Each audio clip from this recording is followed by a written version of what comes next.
Good day. Good afternoon. Good evening. Whatever the case may be in your corner of the realm. Welcome. Greetings. We're glad you're here.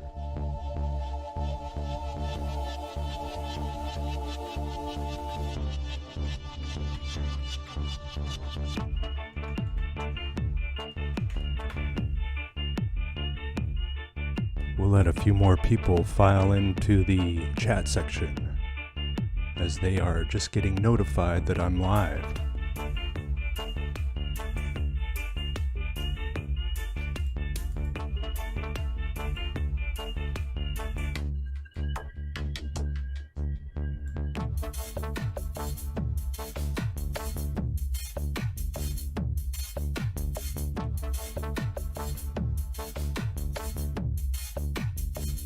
Today is May 24th, 2022, or so they say. Hippie Shake is here. Hello, friend. How are you? Glad you're here. Rachel Hybrid is here. You're welcome. Thank you, Rachel. Got some exciting things to cover today. Gonna let a few more people file into the chat section. Hopefully I'm getting a little bit better at this live stream thing. It's there's a lot of gauges and settings and levels and knobs and dials to get fine-tuned so that it looks good for the viewer. I mean, that's the goal. Thank you, Rachel. Leicestershire, England. All right, so my first visitors today, Hippie Shake and Rachel, are over in Britain. Hippie Shake's over there in Wales, across the pond.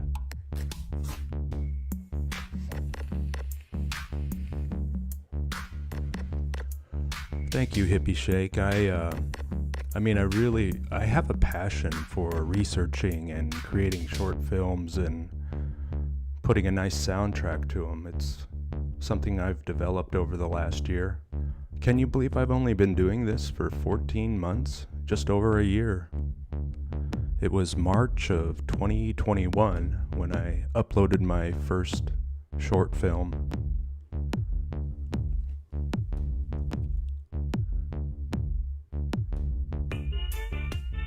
Oh, Rachel is also in Wales. Hippie Shake and Rachel over in Wales. Excellent. Very good. Yes, fellow Brit. Rachel and Hippie Shake. Alright, so as the countdown winds down to 0 and more people file into the chat, I'm gonna open it up. I've got a lot of exciting things to share with the community in this live stream. Got some...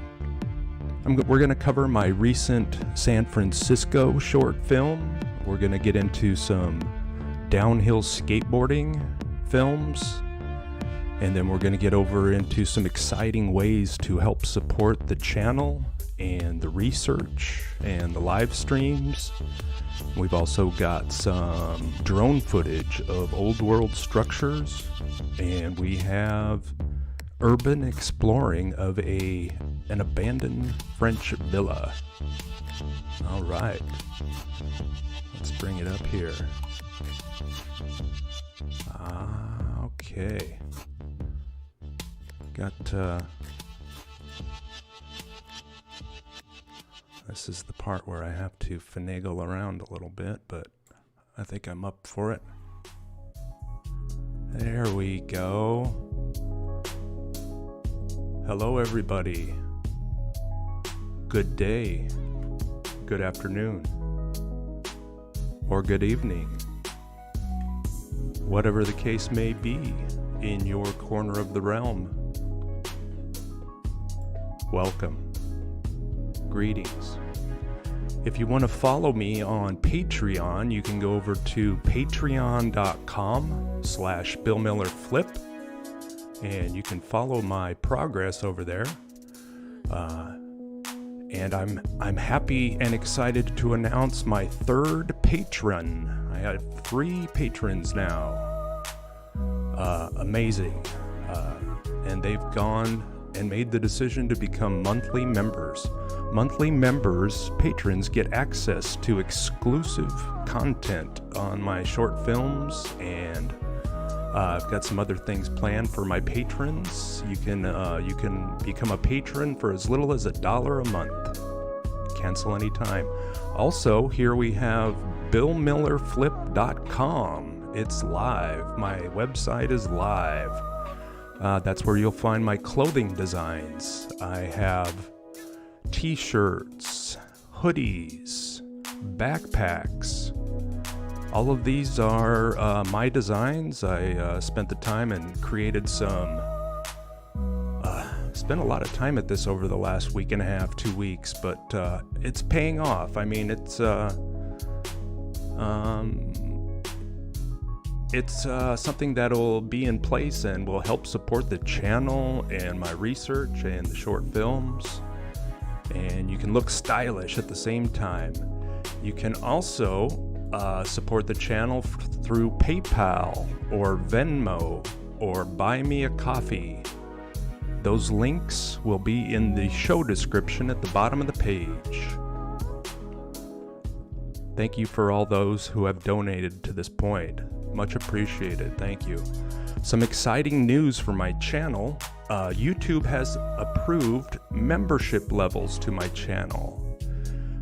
The first level of membership is a $2.99 a month level that you would become a trolley car rider member.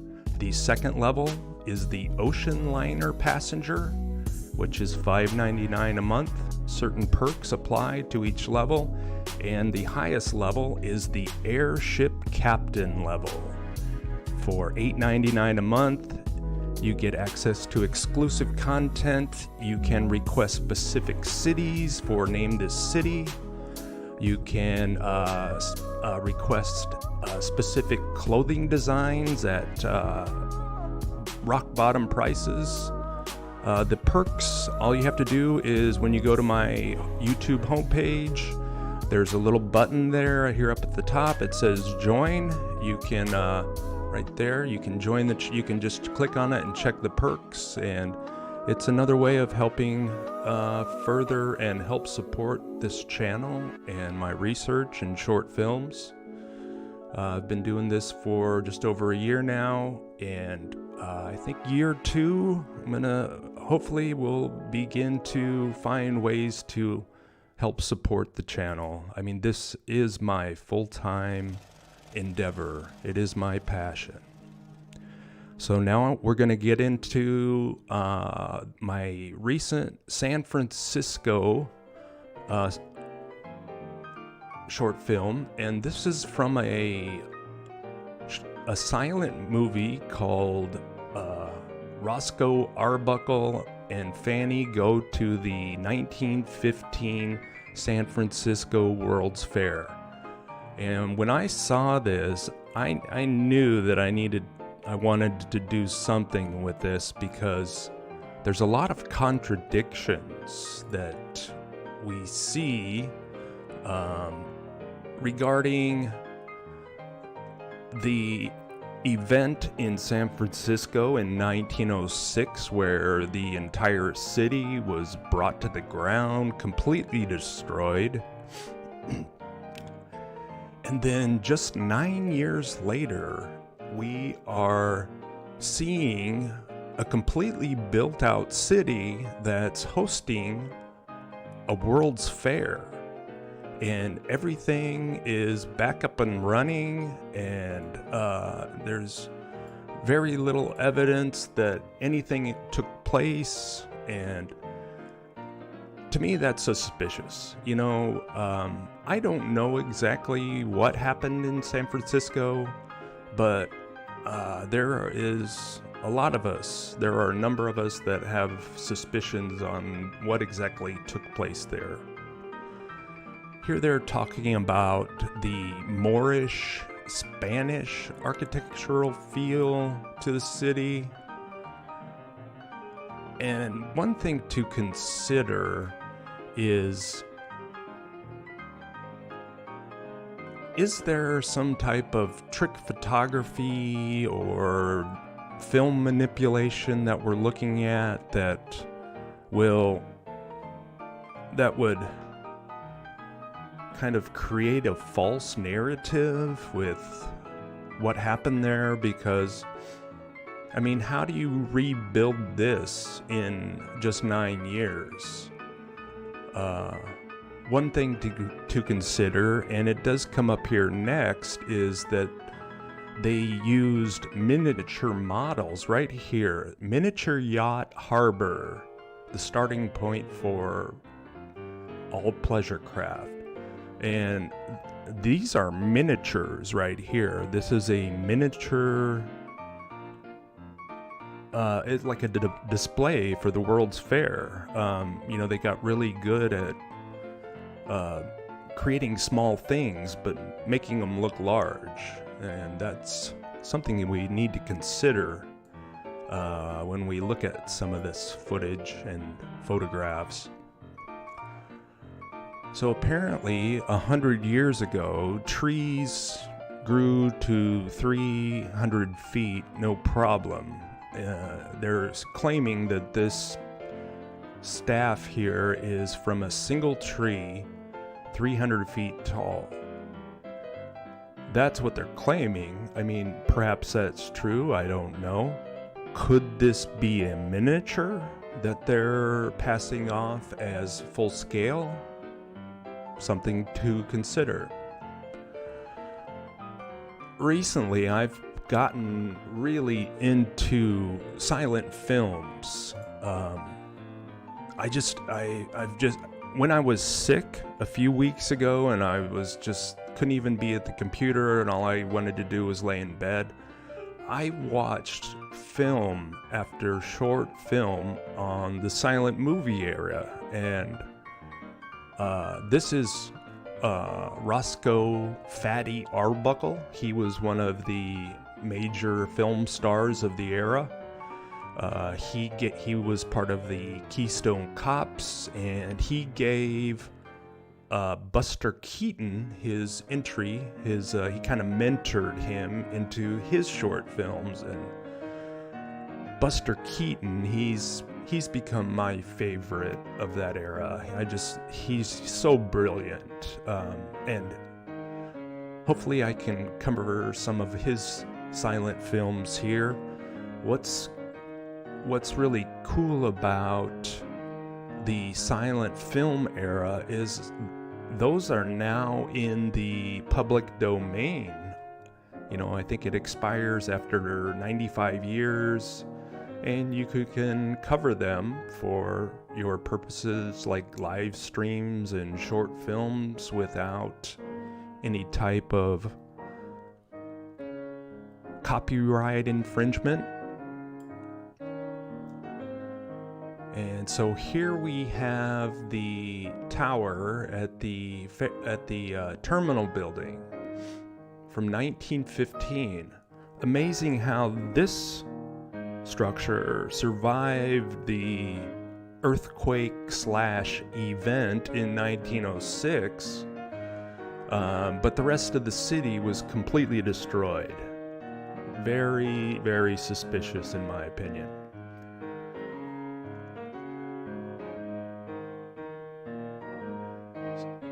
So as this rolls on, we get to see Old World San Francisco. Now, how does a city that's completely leveled by an event, how do they have old world structures 9 years later? We are familiar with that footage from the electric tram heading down the tram lines towards the terminal building that was coincidentally filmed just a few days prior to the event in 1906. That is also suspicious in my mind. Something to consider. I see we have an active chat. I will pop over there and start doing some shout outs here momentarily, and thank you all for being here. Much appreciated. So San Francisco I did go there in 84, I believe, but it was an amazing city. I don't know if Sue Finelli's in the house. Sue's out there in San Francisco. Shout out to Sue Finelli. She brings us amazing photographs and research from San Francisco. Okay, this is very interesting. So they're claiming this is new construction. Perhaps it does look ancient though. They're claiming, look at this scene. Is this the scene of a construction site? Or is this a scene of something that's happened? Now they're saying that the City Hall is under construction and new, so it wouldn't have been affected by the 1906 event if you follow the mainstream narrative, that is, because it hadn't been built yet. But when I look at this structure, it looks ancient. It looks very ancient to me.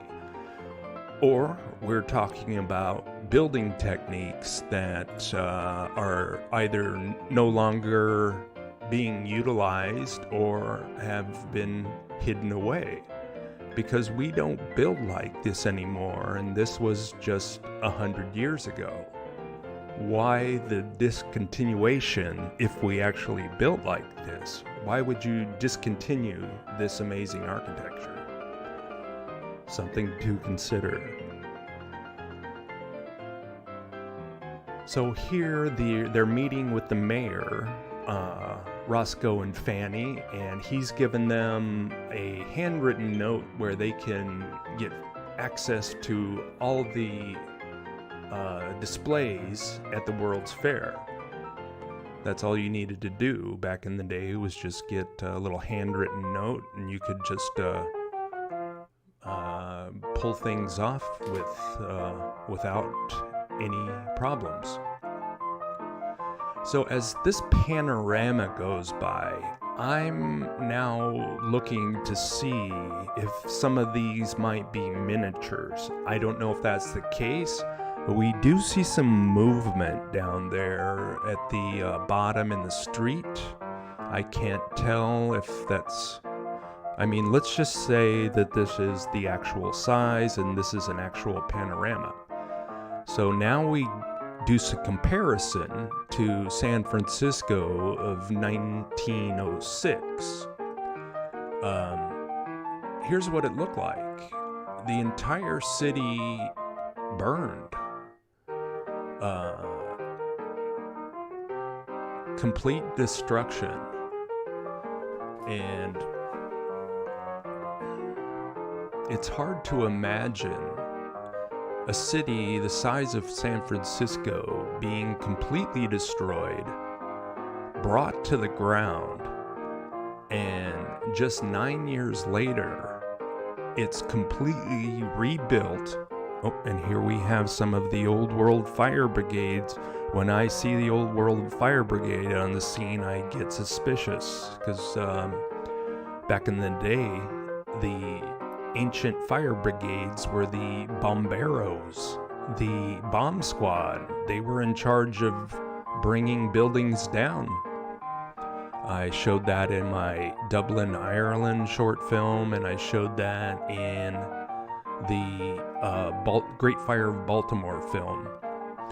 And if anybody's new to the live stream or new to the channel, I have over 100 short films on on my channel. Feel free to go back and look through the catalog. I've gotten a lot of good response from my short films.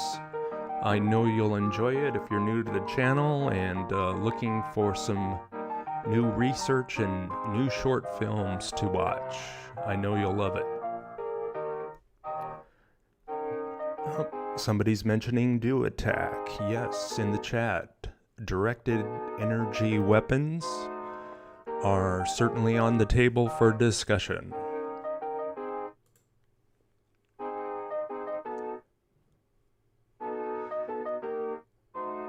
So here they're getting a tour of a convict ship from Australia where they would transport, according to the official narrative, they would shackle prisoners and do all sorts of torturous things to them while they were en route to Australia. And then they were in charge of building amazing old world architecture. Go figure. So San Francisco was completely knocked to the ground and burned, and the event was vast. I mean, completely destroyed buildings. Sometimes I wonder if there were two San Franciscos. I know it's kind of a stretch of a theory, but what if the San Francisco that we see in 1915 wasn't affected by the event of 1906 and maybe a kind of a movie set San Francisco was depicted in the photographs of 1906? Just something to consider, not saying that's 100% certain. But we need to keep our options open because San Francisco is a very confusing topic. It's amazing and sad and it's all that, but I'm not sure exactly what to think there. I mean, if this is a real photograph, there's hundreds of city blocks burned to the ground. Is some of this trick photography? Perhaps some of it, I don't know, but this certainly looks real. Images can be very convincing, even if they are fake, but I'm sure numerous photographs are real, but we just have to use our discernment and our keen eye for details to discern for ourselves what happened. If we don't discern for ourselves, we're left to the thoughts of others to tell us what to think. And that can be dangerous, or we won't get an accurate picture. Okay, hundreds of city blocks burned to the ground. Strange. Then just 9 years later, San Francisco is hosting a World's Fair and the city is completely built out. Is this photograph staged? I think so. Look at that. You're telling me a statue fell from the top of a building and penetrated the sidewalk without breaking? Come on. And apparently the event can knock trains over, but the railroad tracks are just fine. No damage there on the tracks. And they had to live in the streets, and they had their stoves out there. I'm wondering if some people had advance notice that something was going to happen. Something to consider.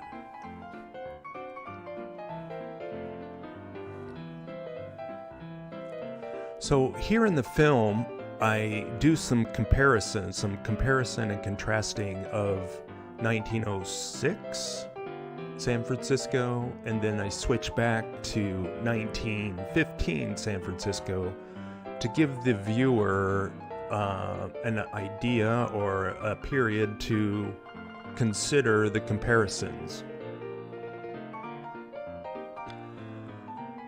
I mean, these from destroyed to that to destroyed.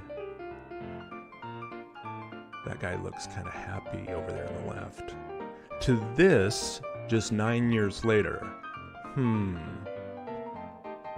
Something's not quite right, in my opinion. Just theorizing. As this short film winds down, I'm gonna pop over and greet everybody over in the chat. Dragon Sage, good to see you again. Holistic Media, India, good to see you. Glad you're here. Rachel Hybrid is here. Rick Downing, he says, sound waves and vibrations tied up in microwaves. Yes, that is certainly on the table for discussion. Let me know in the chat if you are hearing the audio good, my voice, along with the soundtrack in the background. Last time I had a little bit of a error in a setting, and some of the audio wasn't exactly that great. Thank you, Dragon Sage. Bob Demetker, I'm gonna butcher his name. Sorry about that, Bob. I'm glad you're here, Bob. Rick Downing is here. I mentioned Rachel is here. Eric Niner. Anybody new to the channel? I've been creating short films on YouTube for 14 months now. My first upload was March of last year. And I've got over 100 short films on the channel. And if you're looking for some new research to watch, feel free to go through my catalog. I've got some amazing research and short films, and I feel like my editing skills have been improving since my very basic slideshows from a year ago. Oh, Palmo El Palmo Centropia is here from Portugal. Very good. I think he's my first viewer from Portugal. And anybody new to the channel or have been here for a little while, if you're in a position and you enjoy the research and you're in a position to help support the channel and the short films, you can pop over to billmillerflip.com and you can see some clothing designs that I've recently uploaded. Those are pretty cool. I'm pretty proud of those. And then over at patreon.com/billmillerflip, you can see my progress, and I'm happy to announce that I've gotten my third patron. Wow, I am up to 3. And they have made a decision to make a monthly donation to the channel. You can donate at as little as $1 a month. I do have my most recent patron has made a generous decision to support me $5 a month. Thank you. Much appreciated. It all adds up. I know probably the happiest person would be my wife. I know that she would be happy with some support to the channel, which in turn is support to our household, and she would be very thankful and appreciative. Thank you for all those that have considered, and all of you who have made donations through PayPal and Buy Me a Coffee and Venmo. It it all adds up. A dollar is not too small, and I only want people to consider donating if you're in a position to donate. If you're not in a position to donate, I don't expect you to donate, and still, please feel free to come and enjoy the channel and all of my previous short films. I want everybody to see them. No obligation for a donation, but if you're in a position, thank you. Much appreciated. If you went over to patreon.com/billmillerflip, it would bring you to a page. You don't even have to donate, just to go there and see what's going on over there. I will say that patrons do have access to exclusive short films that I've uploaded over there. Those can only be seen by patron members, and I have some more exciting exclusive content over there that I see coming in the near future that will be really amazing. And if you wanted to check that out, you could check that out for as little as $1 a month. But it is exclusive content just to Patreon, and I think that's one of their selling points, as a way to gain support and donations to your research and your films, is to offer exclusive content over on Patreon. That's a good idea. And what else was I gonna say? Oh, some exciting news for those here.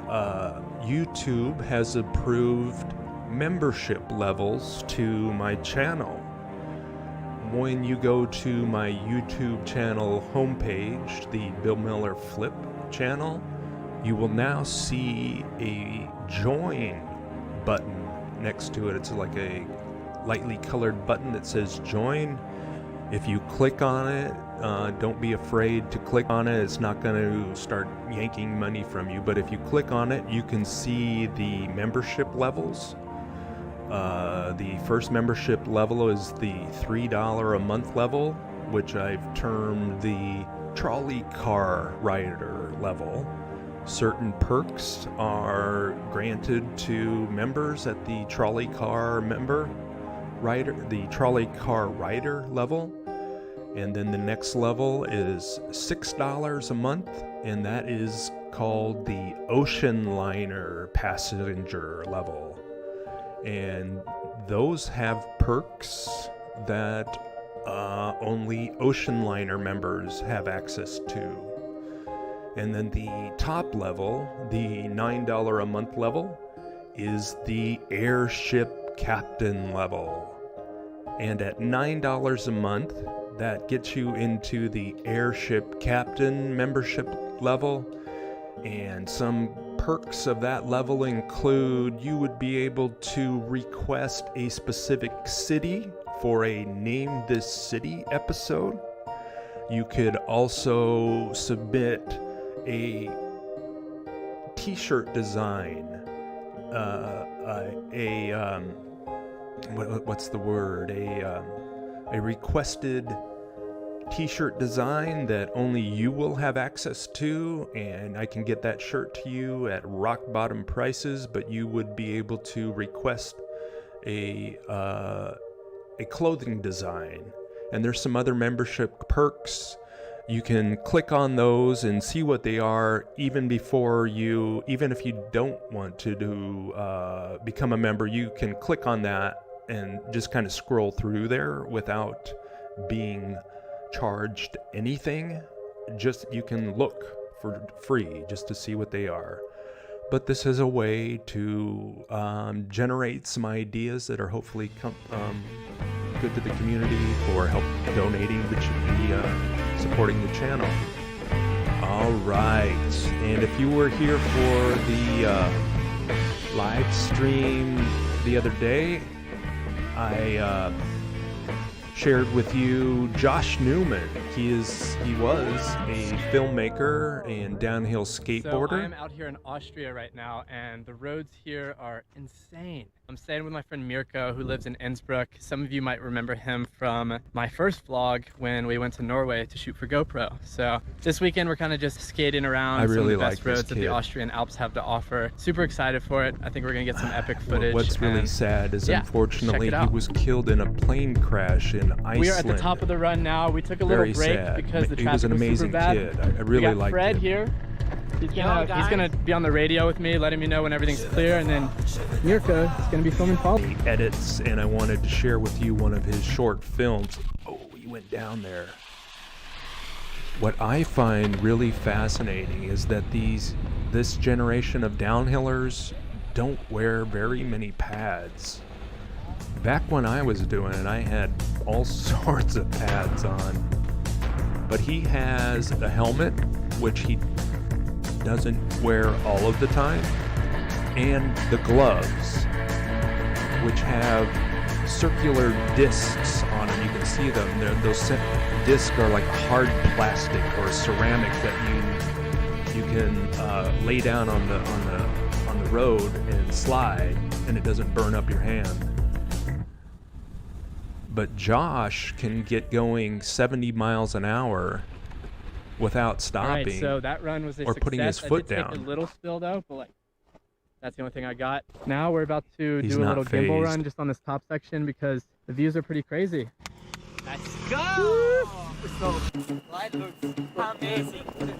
And they do get That clocked wraps up a at successful first day here in 70 the Austrian miles an Alps. hour or Tomorrow, more. I think we're going to be getting up super early at like 4 a.m. to go skate a sunrise spot that supposedly has some of the best views, but it's also going to be really cold, so. It's gonna be fresh, but I Fresh. said As they say, fresh. you just need to eat pizza for brekkie and she'll be alright, boys. You heard the for man. brekkie. Pizza for brekkie, and we should be good. So yeah, we'll catch you then. Hey, we have Mirko and we have Joe. Joe's setting up her board. Mirko's setting up the follow cam stuff. Imagine I gotta that finish setting up lifestyle. this. I just started halfway. And yeah, Living we're your gonna have dream.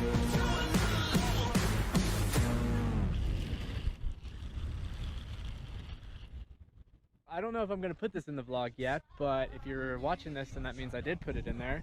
Shooting another little fun project for a client that wants me to skate down this mountain wearing a tuxedo. In a So I'm really hoping I tuxedo. don't fall. It's Very probably the interesting. most expensive outfit I've ever skated in. We are currently back at the apartment transferring some of the footage from this morning. I really like then we're gonna head back out his some short more. This time we're films. gonna be shooting for a different When I'm editing in the studio here and I'm looking at one computer, I have a second computer where I watch things that motivate me. And let me bring up my kitty cam camera. So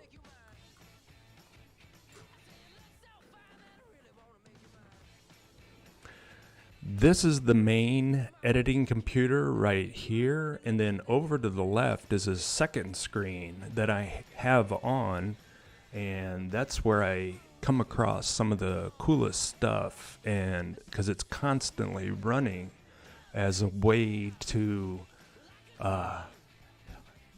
help me through my editing of my latest short film.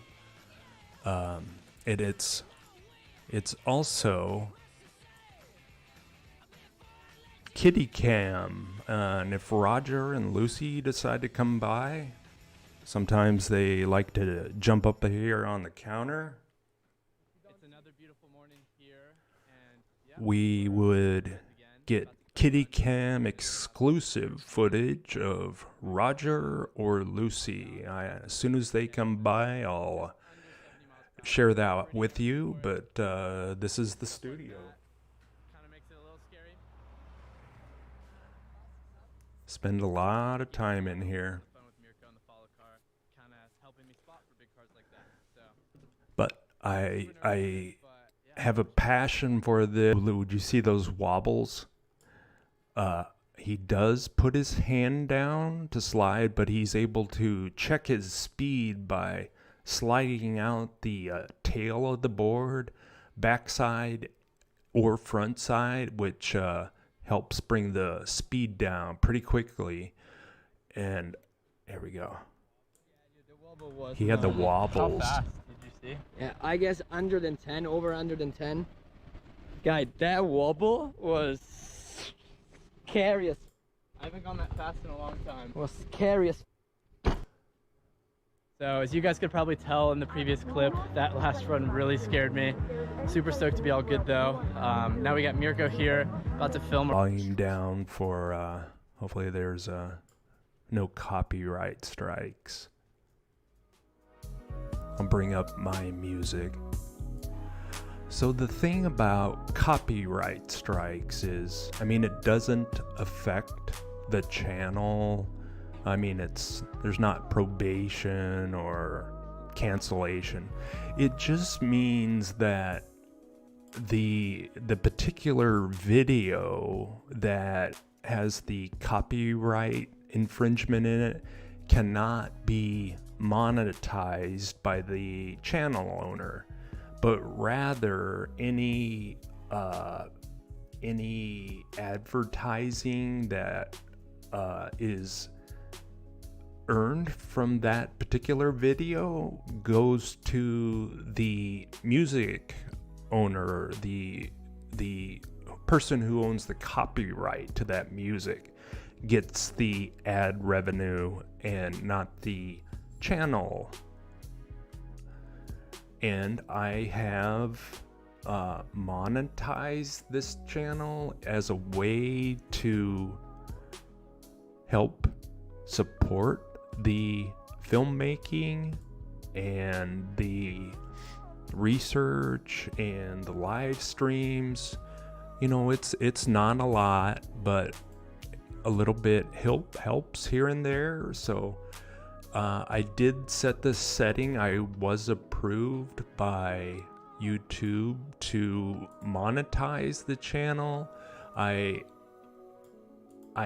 don't have ads turned on at this point, but there is ways to still monetize the footage without having to watch a lot of ads. And if anybody would like to share with me if their experience on the Bill Miller Flip channel has changed at all, you know, I'd like to hear from subscribers what they're seeing on their end since YouTube approved this channel to monetize and to have membership levels. In order to monetize a channel, the channel has to have over 1,000 subscribers and have a total of 4,000 hours of viewer watch time in the last 12 months, which means 4,000 total hours that people have spent watching your short films or live streams. And I'm over 1,000 subscribers. I'm closing in on 3,000 subscribers, which is amazing. I never thought I'd get that high. Well, actually, maybe I thought I might, but now that it's here, I'm like, wow, 3,000 subscribers. And I also finally got to 4,000 hours of watch time, which then YouTube contacts the channel owner at that point and says, you can be approved for channel monetization. There's different levels of that, and you're also capable of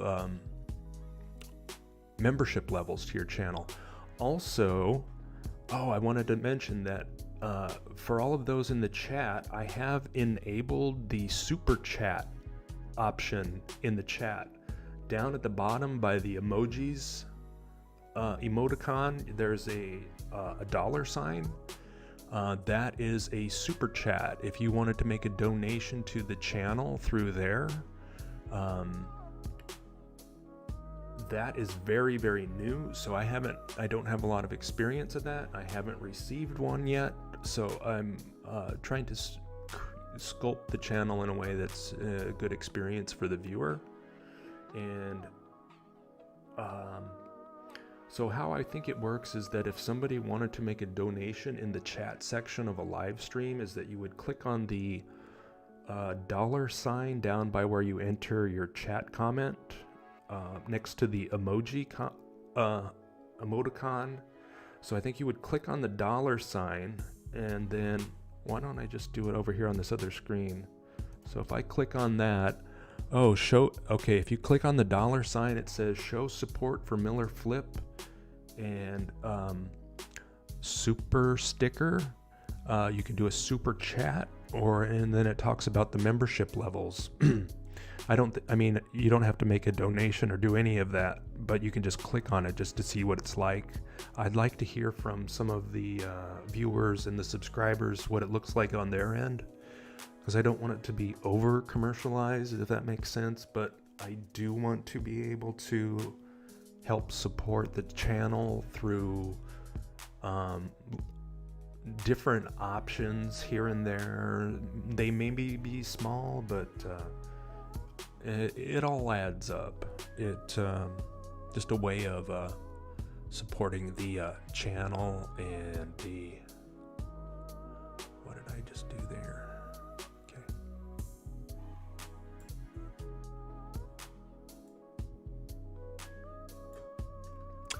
Okay, while I've been rambling,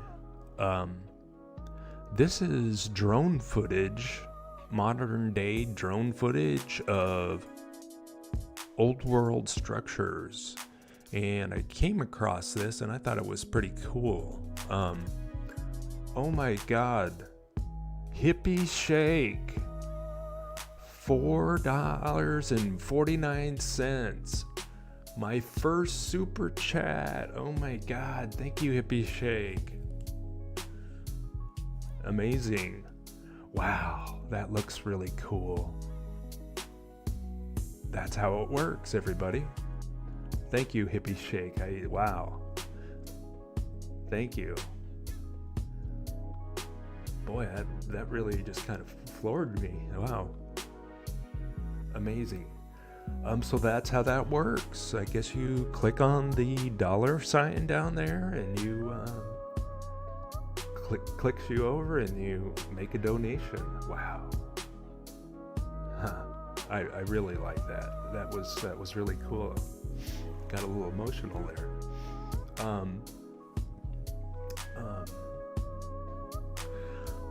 This drone footage.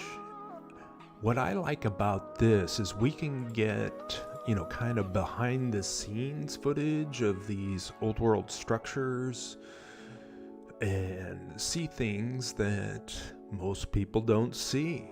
And I wanted to share that with you.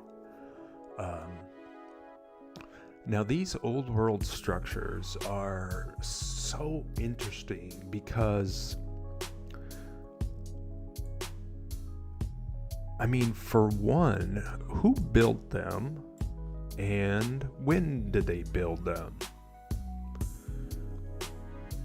And if you were going to go to such length of exerting resources and time and individuals to creating these masterpieces, why would you abandon them? Unless there was some type of event, either local or cataclysmic worldwide event. It's all on the table for discussion. I wasn't there, so I can't tell you what happened, but we do get these images of these old villas and cathedrals, that very, very stunning high definition footage. that, I mean, literally, most people will not see this footage, but I wanted to share it with you here on the Bill Miller Flip channel. Oh, Hippie Shake, £4.49, more that, $4. Okay, wow, that is very cool. Wow, that just really blew me away. Thank you, Hippie Shake. I mean, I knew it was an option, but just to see my first one is amazing. But I really have a passion for this research and the short films and the live streams, and I would love nothing more than to continue sharing with you and the community and growing the channel and finding ways to help support the channel. There's many different options.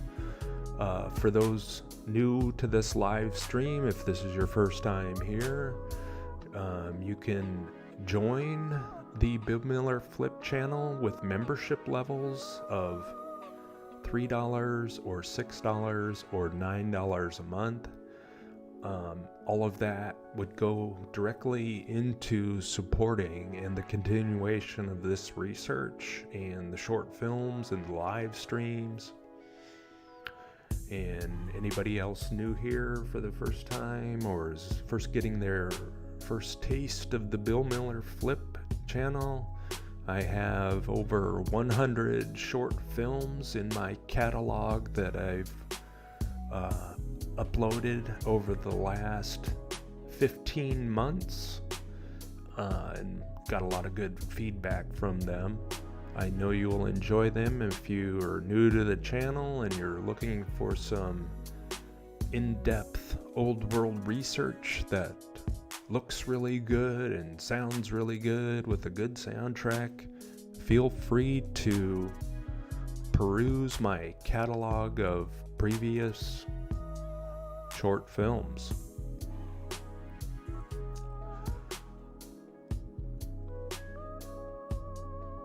So some of these structures that we see in this drone footage, some were left to disrepair and abandonment, but some are repurposed, some are now tourist sites where they get told all sorts of false information about the history of that building and what happened there. You know, those in this community here know that something else has happened. What exactly that was, we can't say for certain. I mean, I get the sense that there were multiple catastrophic and cataclysmic events in our recent past, and I don't have specific dates. It would just be kind of a guess or a generalization, but I feel pretty strongly, and I know many of you do too, that there was a cataclysmic event and catastrophic events that changed, well, basically they reset places. Now, were these reset events localized to city by city? Did they all happen at once? Or was there just one major cataclysmic event? It's hard to say, but here it's all on the table for discussion. I mean, I think that's how we further the research and we grow our community, is to have open discussion and dialogue on topics that others may not agree with, but it's okay to disagree. I mean, but I know it's still important to remain civil and respectful, even in the face of disagreement of opinion or a difference in research. Oh, I think that's Portugal. I showed that in one of my short films, an episode of Name This City. Palmo, Syntropia, are you still here in the chat? Is that Lisbon? I believe that's Lisbon. Yes, that structure there looks very, very familiar.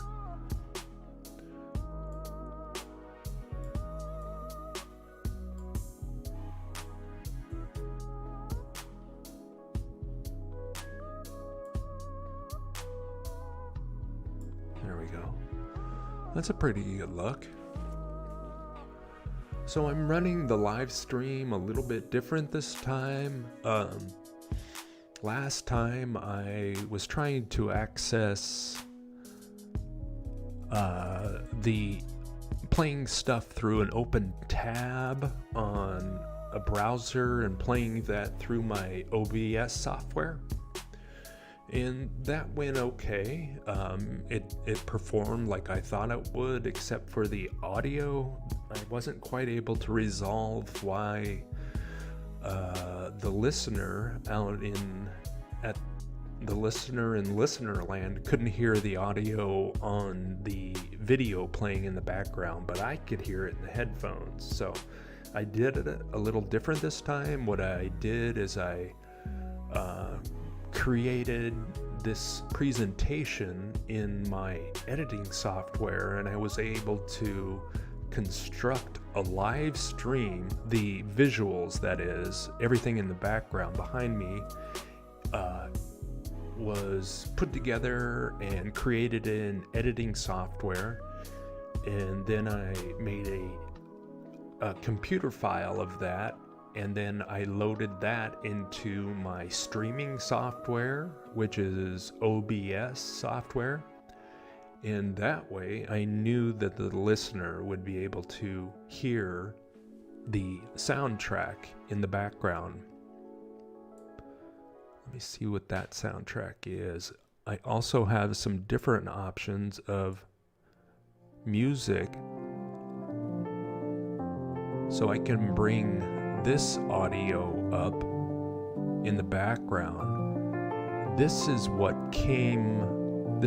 is attached to the video that you would find on YouTube. You would hear this,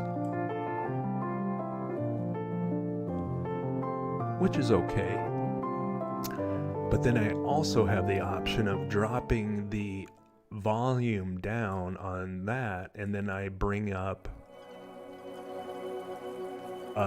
some music that I've downloaded from different copyright-free websites where there's no copyright infringement, typically. And as long as you reference the artist, the song in the show notes, that's all they ask. They don't ask for money, and they don't give you a copyright infringement, as long as you give them their proper due, just noting them. So that's one song, and if I drop that down, I can bring up, I kind of like this one. So I'm getting better at OBS. It's one of the more technically advanced streaming softwares, but like anything, you just have to get in there and kind of figure it out and get rid of stuff that doesn't work and keep stuff that does, and then improve from there, you know? If I'm going to continue with this research and, presenting, I want it to look good, I want the viewer to enjoy the experience, the visuals, the audio, the narration, my camera, all sorts of stuff. I want, let me see if I can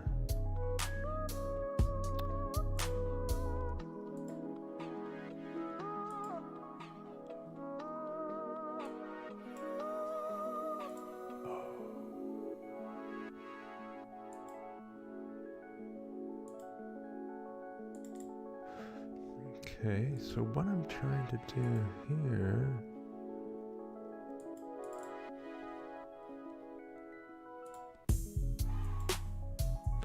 What did I do? I must have made that too small to recapture at the moment. Anyway, I'm talking about the kitty cam. The kitty cam option, the second camera. But this footage is from, I think most of it's European.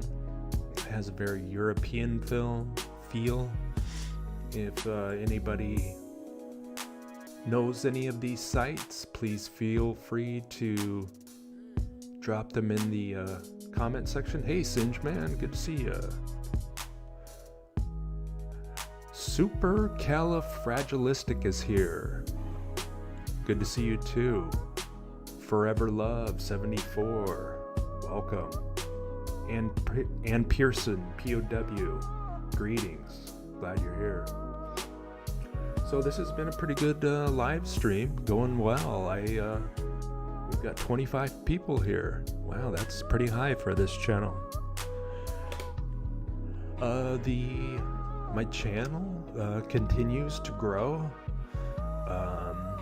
For a while there, about 3 months ago, I was just over 1,000 viewers. And then that Sunday morning happened when John Levi shared my Dublin, Ireland short film. And that Sunday, based on John's kind words and reference, the channel experienced a sub-flood. Kind of a play on words there, sub-flood. I gained 1,000 new subscribers in one day, a single day, based on John Levi's kind words. John Levi and I have reached out to each other. We're kind of playing a back and forth email tag game. We haven't fully spoken, but he did reach out back then. Unfortunately, I missed that email because it's from my Gmail account. I'm making sure to keep track of that better nowadays. I have 2 email addresses, billmillerflip@yahoo.com, and then I also have billmillerflip@gmail.com, which is the lesser used email address. The billmillerflip@yahoo is my primary email address, but hopefully I've gotten that cleared up as well. So many things to keep track of in this research and in the quest for support from the community. You know, I started my merchandise store at billmillerflip.com, and so over the last week and a half or 2, I've been creating clothing designs. I never thought I would be making clothing designs, or I should say, I never thought it would be likely that I would create clothing designs, but here I am, creating clothing designs. And they're turning out pretty good. I think the biggest issue there is how my computer interacts with their editing tool, but I'm getting there. So if you want to follow my progress on Patreon, it's patreon.com/billmillerflip. And if you'll take a look right there, I have my 3rd patron. I'm now up to $11 a month coming in on Patreon. If you become a Patreon, you get access to exclusive content and exclusive short films only open to patreon.com members. You can become a patron as little as $1. You can cancel at any time, but for as little as $1, you can become a Patreon. And here's that website I was telling you about, billmillerflip.com. These are some of my clothing designs. I love the backpacks. The backpacks are really cool. I mean, if you're familiar with how I do things, you know that I want it to look really good. So I'm spending some time in getting the merchandise store looking good and up and running. You can sure spend a lot of time doing this stuff. But I'd like to get it to a place where it's in position, things are looking good, and I can focus on my research and short films and live streams and sharing with you. And if you wanted to make a donation through PayPal or Venmo or buy me a coffee, I will have the links in the show notes down at the bottom of the page once the stream gets done, and I can load those in there. But that's also an option, and thank you to all those that have made donations. Here's my YouTube homepage, and you'll notice a join button. YouTube has authorized my channel to have membership levels. Level number 1 is the $3 a month level, which is the trolley car rider level. Then the second level is the $6 a month, and that is the ocean liner passenger level. And then the top level is the $9 a month level, and that is the airship captain level. And at the airship captain level, you can request specific cities for a Name This City episode, or you can request a topic, or you can submit a custom t-shirt design, and I can get that shirt to you for rock bottom prices, and many other perks at the airship captain level and the ocean liner passenger level and the streetcar rider level. These are all ways to help support the channel and further the research. Just thinking of ideas to continue, and going into year 2 of the research in the channel, we're going to be finding acceptable and creative ways to help support this channel and my research and the short films. Year 2 is looking amazing already. Things are well on their way, and I'm glad you're all here. Welcome. Greetings. This one is Germany.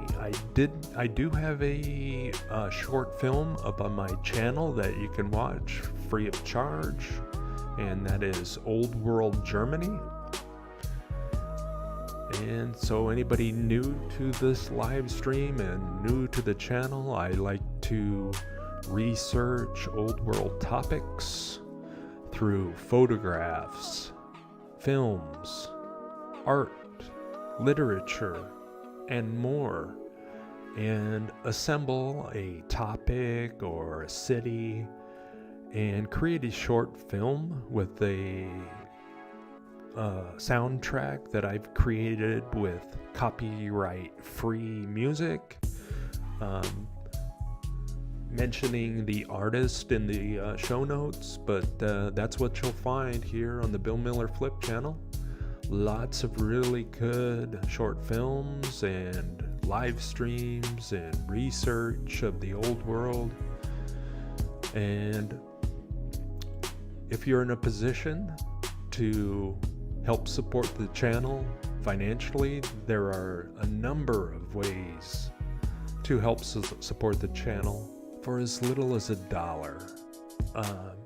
You can make a donation through PayPal or Venmo, or buy me a coffee, or billmillerflip.com, or patreon.com/billmillerflip, and membership levels to my YouTube channel, Or you could make a donation in the live stream here, like Hippie Shake did earlier.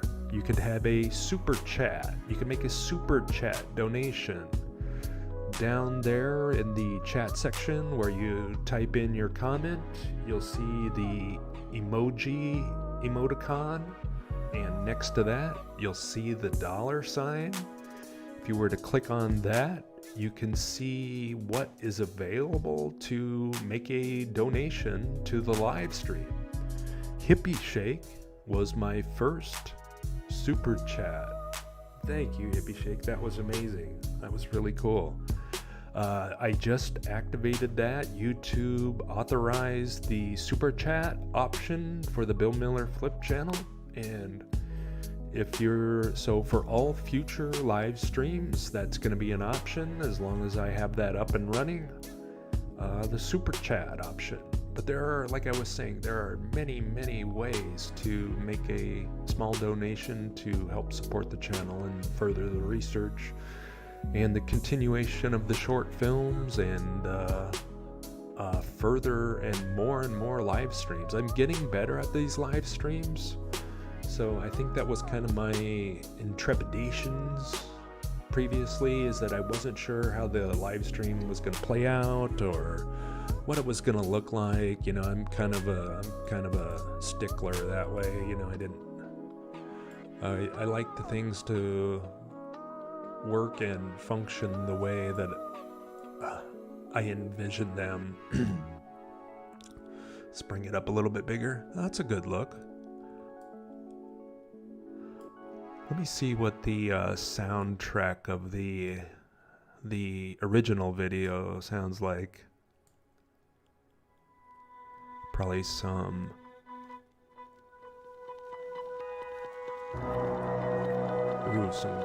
gothic sounding music. I don't know. We'll come back and we'll check on that a little later. Let's go back to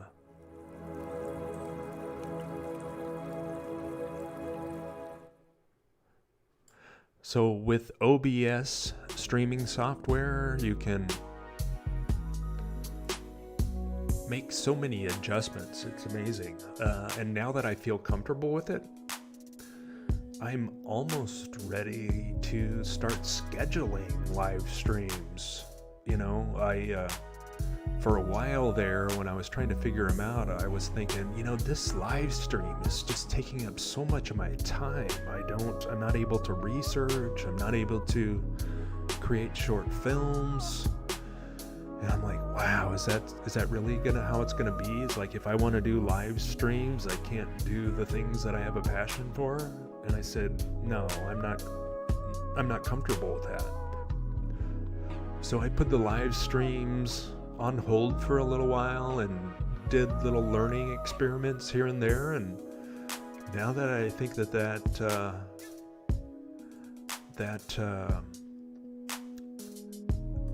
learning is paying off, I think I kind of like the idea of continuing with it. Let me pop over here to the chat. Oja Cree War Cry, hey, good to see you. I'm glad you're here. I know you and I have shared so many comments through the comments on the short films. I'm glad you're here. Good to see you. Supercalifragilistic is here. Oh, yeah, there's a Nightbot option activated. I'm not sure exactly what that means in the chat section. Don't remember how I did that, but I'll figure that out. And Pearson POW here. Nightbot has made Jen's here, I think. Domestic Truth Seeker 69, or maybe she was mentioned in one of the comments in the chat, and that's why the Nightbot. Okay, disregard that. But the stream is going good. I'm got a target of about 2 hours, and right now we're almost at an hour and a half. Things are going good. Keep rolling. Maybe some more people will join. Always looking to get some new viewers and some new subscribers. So what, if you're just joining the stream, this is some drone footage of different European old world structures. And I like the drone footage because you can see things that most people will never see. And it kind of gives us a behind the scenes feel and look, you know. I have never been to Europe, but through high resolution film and video, I feel like I have been. A number of my short films at the Bill Miller Flip YouTube channel do cover European cities.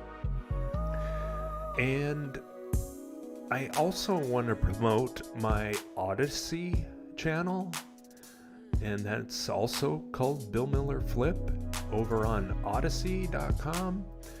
I have all of my original films backed up over on odyssey.com, Bill Miller Flip channel. And I like that because I was able to get those over there in case anything ever happened to YouTube. I would have all of my stuff backed up on odyssey.com, Bill Miller Flip. I also have a BitChute channel, which is also Bill Miller Flip. So I'm expanding on the different platforms as a way of growing a viewer base and meeting more people through the different platforms and kind of growing the community that way and growing the Bill Miller Flip experience that way, reaching out to others and on all the different platforms. But Odyssey is probably the one that I would like to promote the most besides YouTube, Bill Miller Flip. So this footage, I wanted to share that with you because I was editing another short film, and off to the side on my other screen I saw drone footage, and so then I dove down that rabbit hole of old world structure drone footage, and then I found the best kind of compilation. And you know, I put it in the editing software, but I did, you know how on sometimes when you're watching a YouTube video and you know off to the side you see the different words and advertisements. So I got rid of all of that and expanded the screen so that the footage completed the screen and all the other crap was eliminated. I think that's a good look for the viewer because I can look over here at the other screen, which is showing the live stream, what it looks like on YouTube. And yeah, that's a good look. That's what I'm striving for, is good visuals, little to no advertising, and little to no unwanted words or you know, that kind of stuff. So it looks good for the viewer, and it's a nice experience and keeps you coming back and sharing it with those who haven't seen it yet. And I think that's a big one, is when word of mouth, when people share somebody's research or films or videos. I mean, as I mentioned, in one day, thanks to John Levi's kind words, I gained 1,000 subscribers in one day, which blew me away. Currently, I'm closing in on 3,000 subscribers. 3,000. Wow. maybe I'll do an honorary, something honorary each time I cross a milestone in subscribers. I think that's a good idea as a way to show my appreciation for the subscribers and the viewers. I mean, really, without you, I don't know how invested I would be in this. You know, I really do have a passion for creating and sharing with the community, but without the community, it wouldn't mean as much to me. You know, it wouldn't.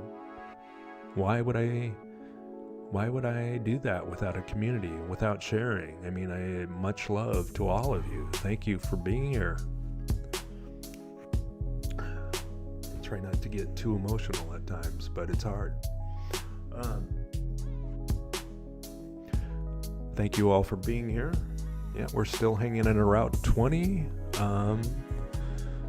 Well, looks like we got some more. I mean, I'll keep going as long as you're here. I see new names in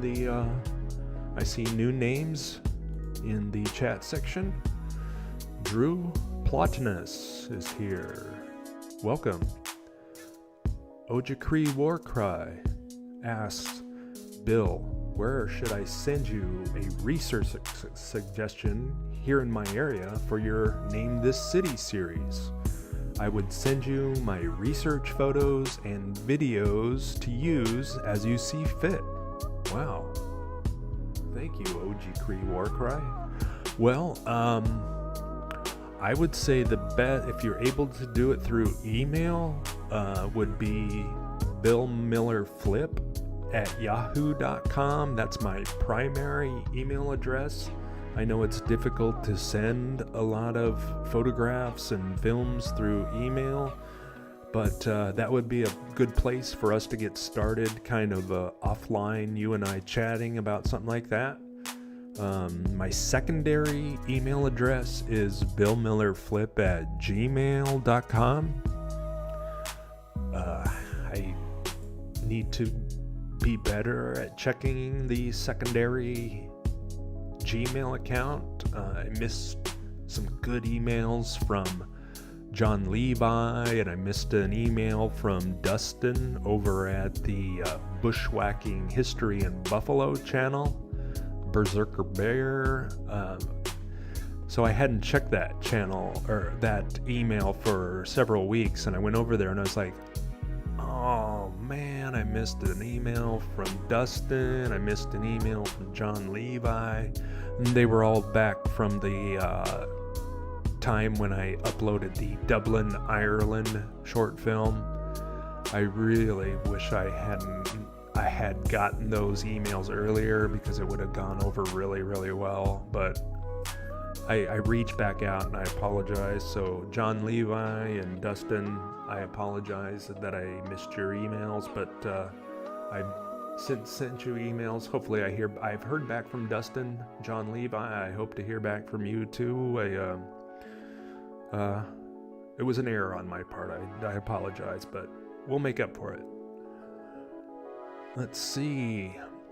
Yep, Ojakri Warcry. Yeah, I will look for your email. If John Patton is in the chat, I'm making progress on the custom t-shirt request that you want to pay for. I'll get you that shirt soon. I think I have your email. We're chatting through email.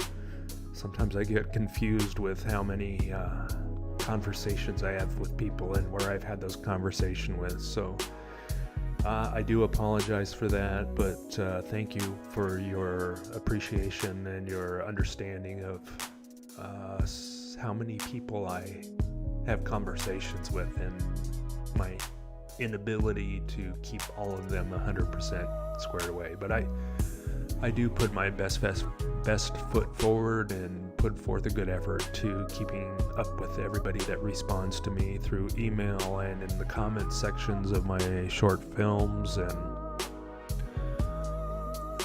check my levels here. Sounds a little low. Hopefully.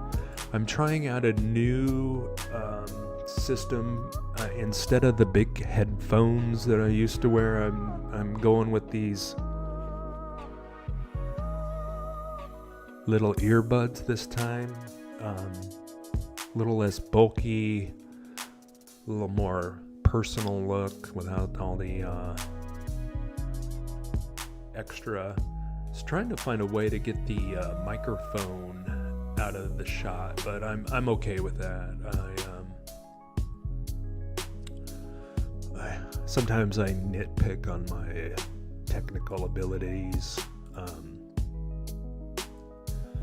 but that's just kind of how I am. But I also want to make sure that the experience for you, the viewer, is good, and listen to me ramble on, and hopefully the background music is at appropriate levels and in tandem with my narration, one's not dominating the other one. Visuals and audio are big ones for me, so I'm a bit of a stickler. I do have a background in some of this audio visual stuff.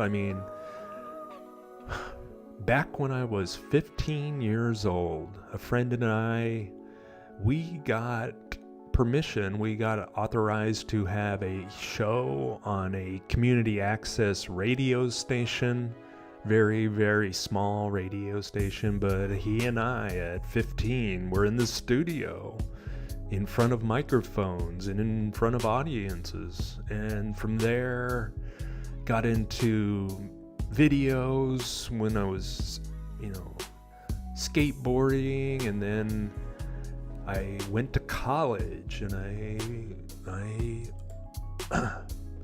graduated in broadcast journalism. So but that was back in the 90s. I'm kind of old. No, not really. But I learned some stuff in college, and after college I got a job as a videographer for a company that specialized in recording weddings. So I was a videographer for probably 40 or 50 weddings, and then we'd get it back into the studio and we'd edit it together. And then for a while I was a cameraman for a local TV station in Lincoln, Nebraska. And that's where I'm from, Lincoln, Nebraska.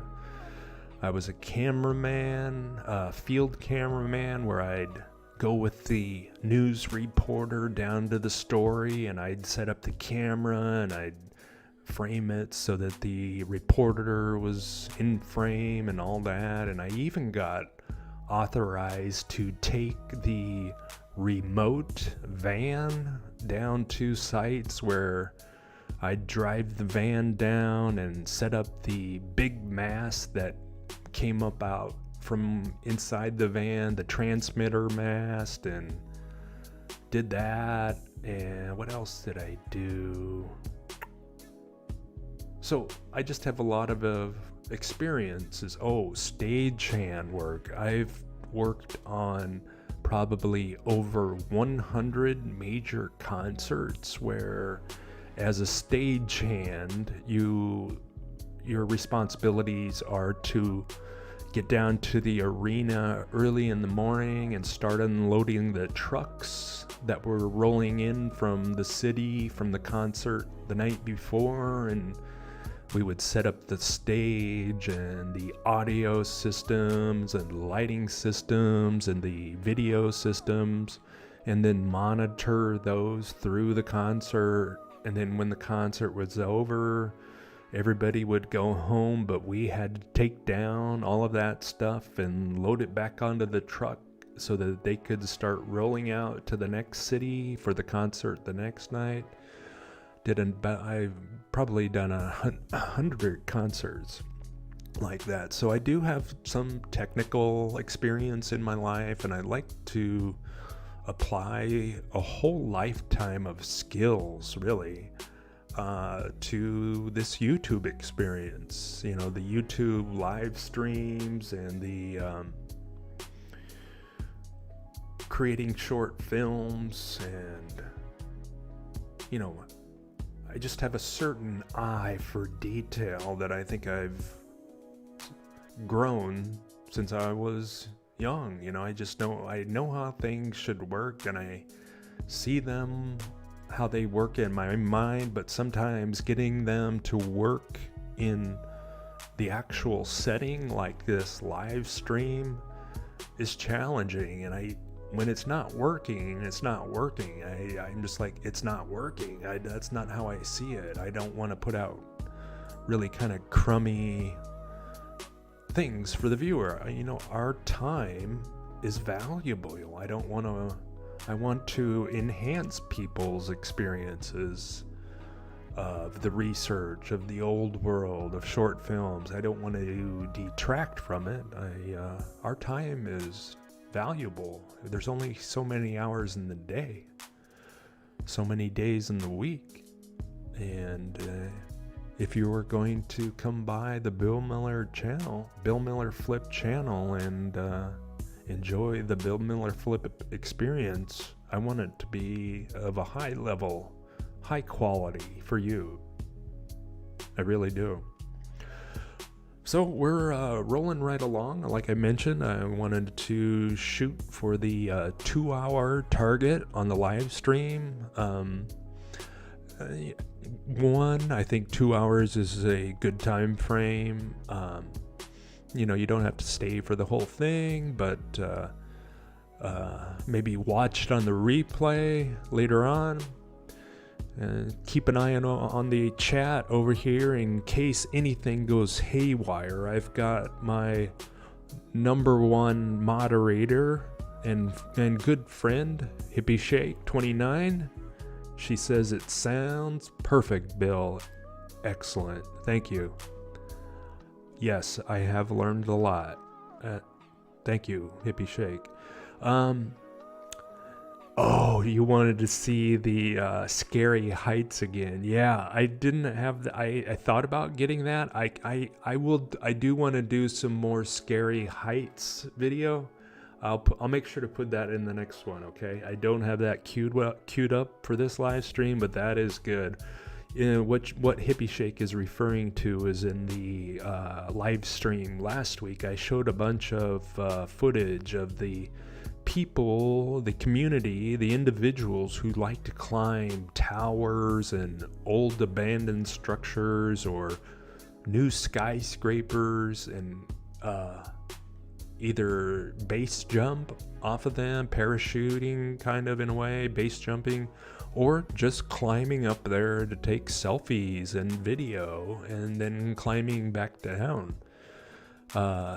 That stuff has always been really terrifying to me. Even just watching the video of people who are experiencing emotions associated with being at an extremely high altitude or a high level. Because, for one, I have a huge appreciation for people that push the limits, doing things that they never thought they could. I think that's really important and really valuable. And secondly, I wanted to get over my irrational fear of watching it. You know, I'm watching it in the comfort of my home. I'm not in danger of falling from a great height. The people in the video are, but being that I'm watching it on YouTube is a pretty good sign that they survived the experience. And so I'm getting over irrational fears, and one was watching people doing some dangerous stuff, especially at heights, because I do have I don't do well with heights in the field, let's say. But Hippie Shake, yeah, I'll bring that back for a future live stream. Holistic Media is here. Yeah, that was awesome, wasn't it, India? Thank you. What is the Domestic Truth Seeker 69 band? What does that mean?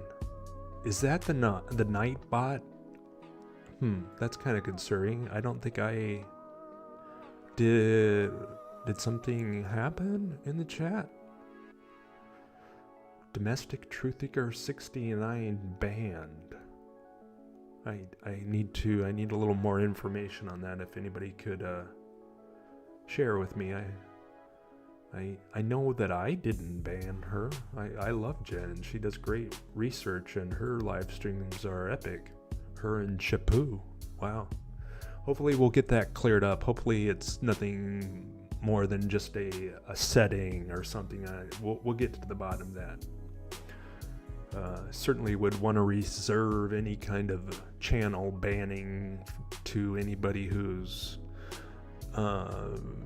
behaving inappropriately or saying things that are inappropriate or hurtful. But Jen has not done that. So, Nightbot been deleting people for using emojis. Oh, okay. Wow. Oh boy. Okay, so this is another thing that I'm gonna have to investigate, or the Nightbot, that damn Nightbot. Okay.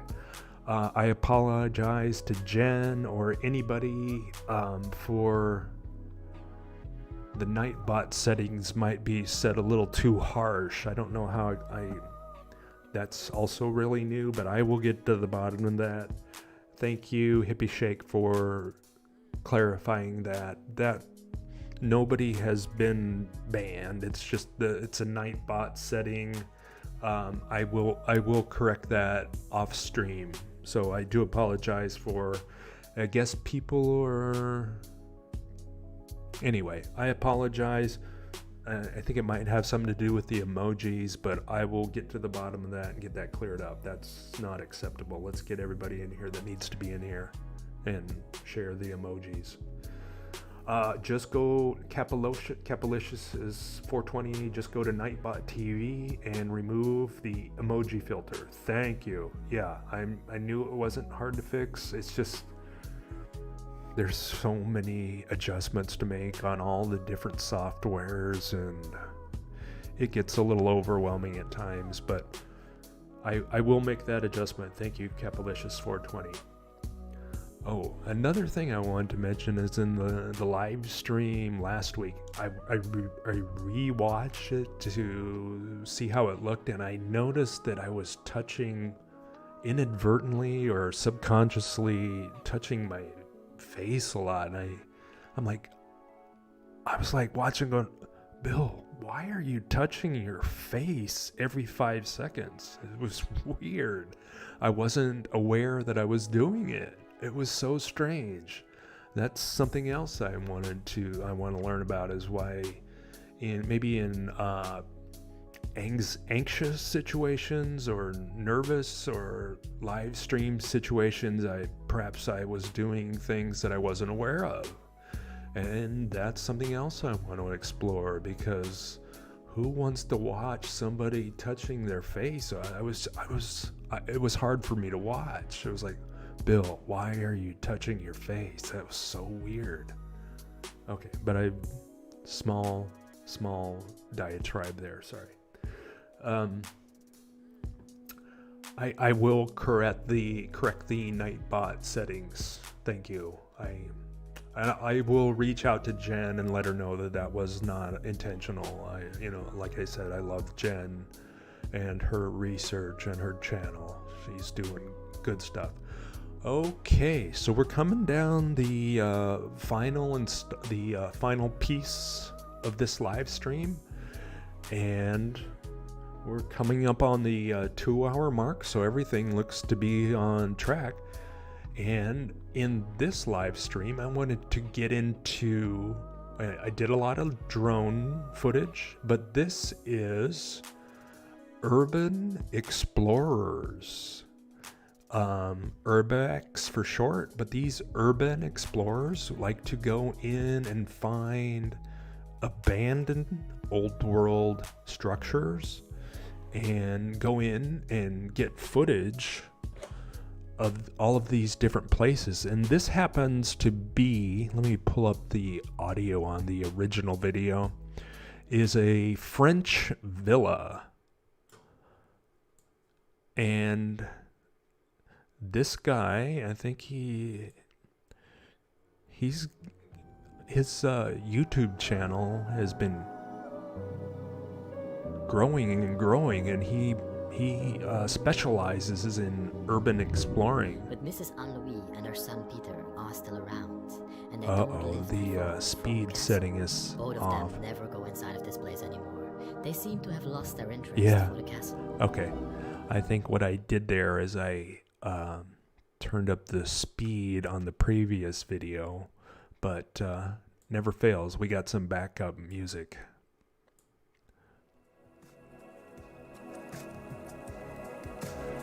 So what he does is he goes around to different sites in Europe and finds abandoned castles, abandoned villas, abandoned cathedrals, or anything abandoned. And what I found fascinating is that many of these places are left as is, even after the people walked out the door for the last time. There must be an understanding or a knowledge of not removing items from these abandoned places. I'm wondering if I'm sure people have in the past removed items from abandoned places. I mean, I get it. Somebody sees something cool in an abandoned building and they nick it and take it home with them. I'm wondering if there's some bad energy that's associated that comes along with that item that you've taken, you know? Maybe people realize that their lives were changed for the worse if they took home a stolen item from an abandoned place. I mean, just think of the energy and the vibes that are wrapped up in that item that have been in that place since its inception, you know? So I think there's kind of there's an unwritten understanding in the urban exploring community to leave the places as you found them and not to remove things, because I was listening to the original video and he's a little hard to understand with his accent, but he makes it clear that he leaves things the way he found them exactly. You know, he's not there to remove items or break things or cast any negative energy. He's just there to experience that structure and to be there for a short period and then to enter in peace and leaving in peace, paying respect and homage to the old world and the old world structures that have been abandoned. But can you believe this? Look at this artwork. And one day, the last occupants decided to walk out of there. It's so insane.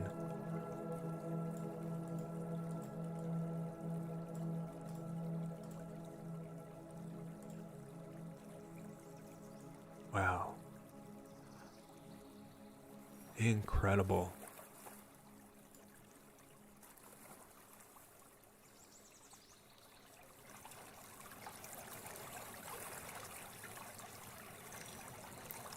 There are some sound effects in this music track. That's what you're hearing.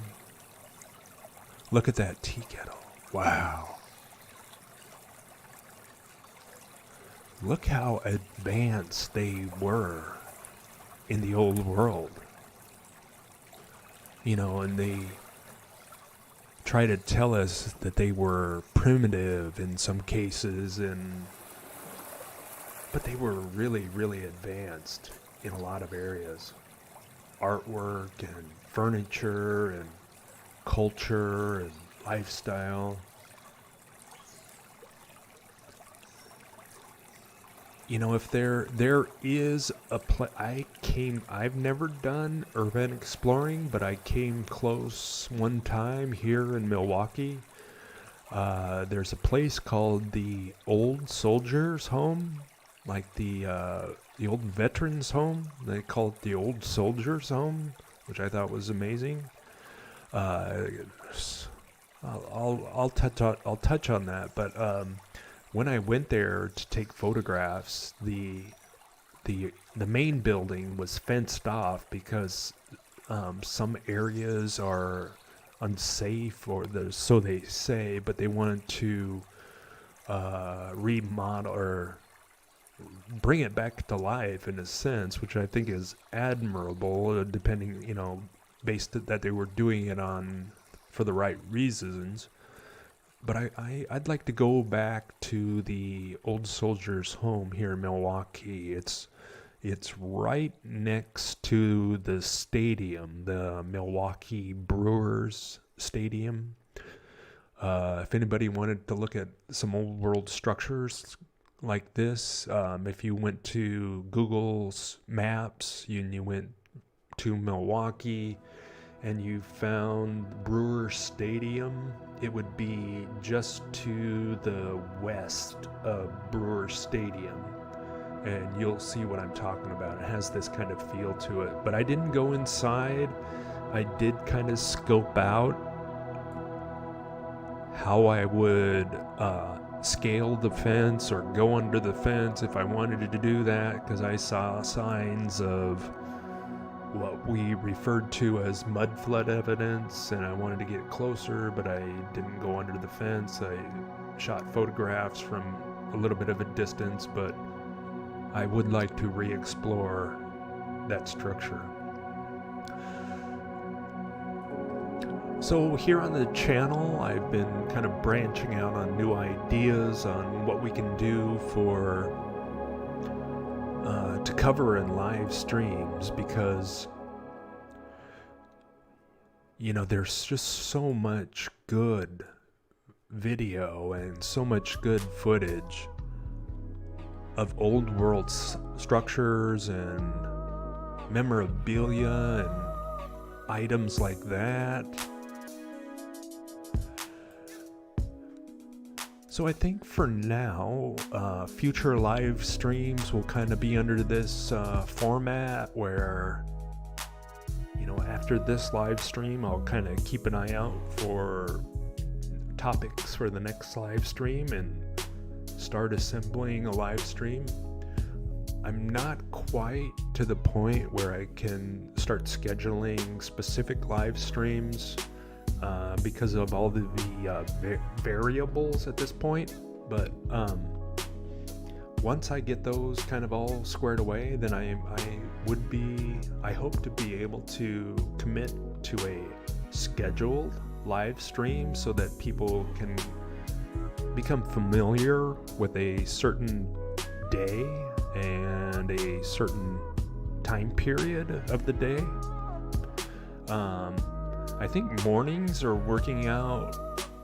Mornings and early afternoons here in Milwaukee are working out good because it's It's evening time in Europe, across the pond, and it's 12 hours ahead in Australia. So people like Oz Beast and Michael Joshua Lewis that's a time where people all across the plane would have a good time and a good experience interacting with each other in the chat section. So future live streams will probably be based on Milwaukee time, and they would be mornings or early afternoons, Central Standard Time in the United States of America.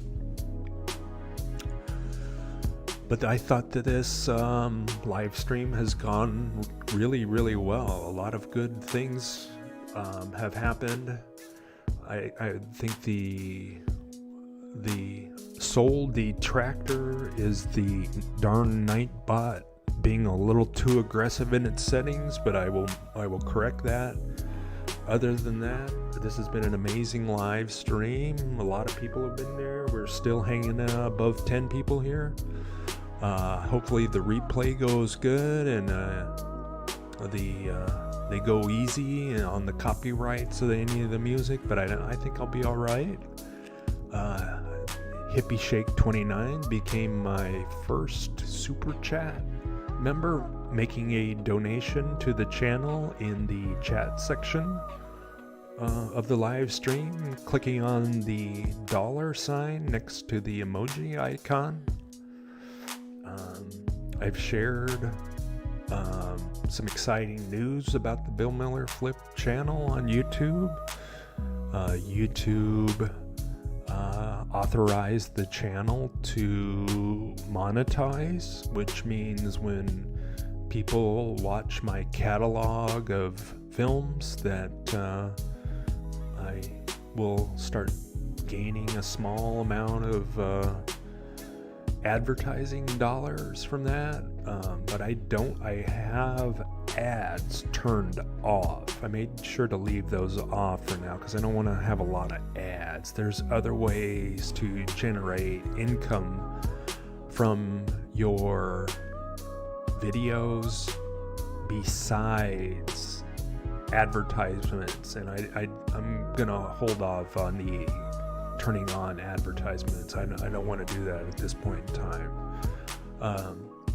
But if anybody wants to comment me or contact me in the comments or email, I'd love to hear what your experience is like when you go to the Bill Miller Flip YouTube channel. What the Bill Miller Flip experience is like from your page, from your perspective, when you see the join button, or what it looks like, what YouTube is doing when you play a film of mine. Hopefully it's an enjoyable experience still. I don't want to beat people in the head with ads or that kind of stuff. So hopefully it's acceptable. I'd love to hear from you. Jim Malone is here. My day is treating me well. Thank you, brother. Glad you're here. Welcome. How's your day, Jim? I've been streaming for coming up on 2 hours now, and that was kind of the target.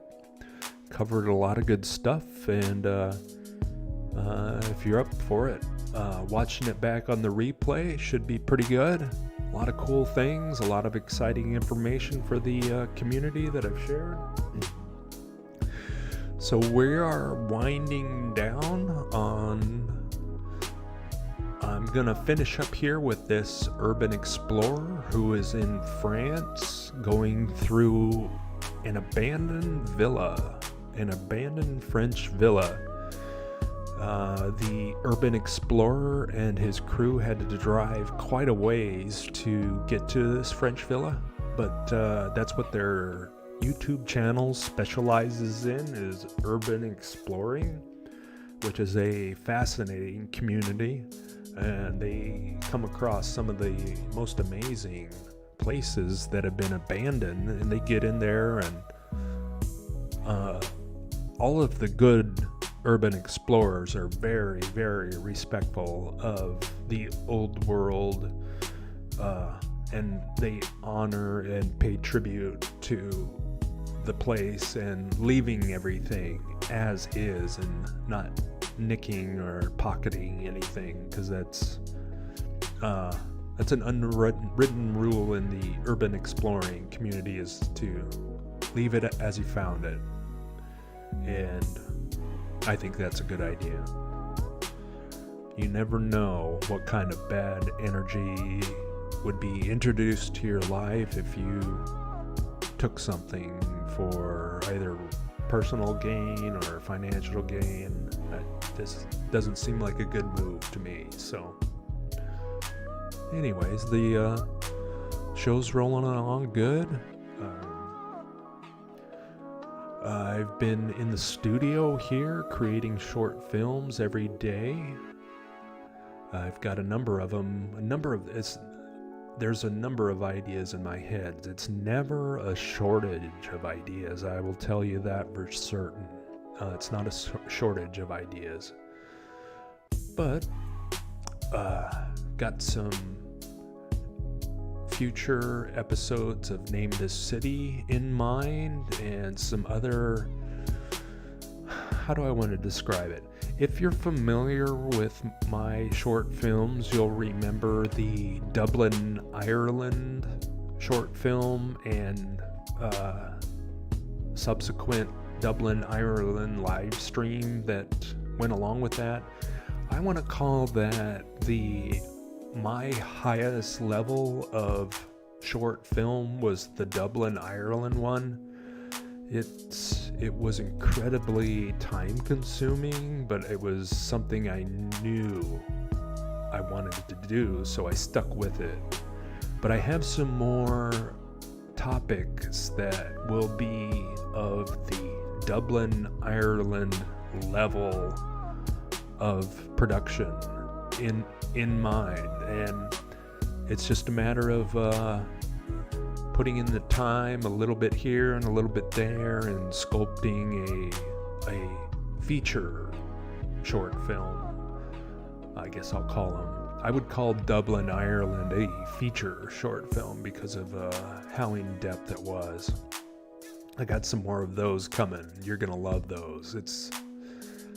I can't wait.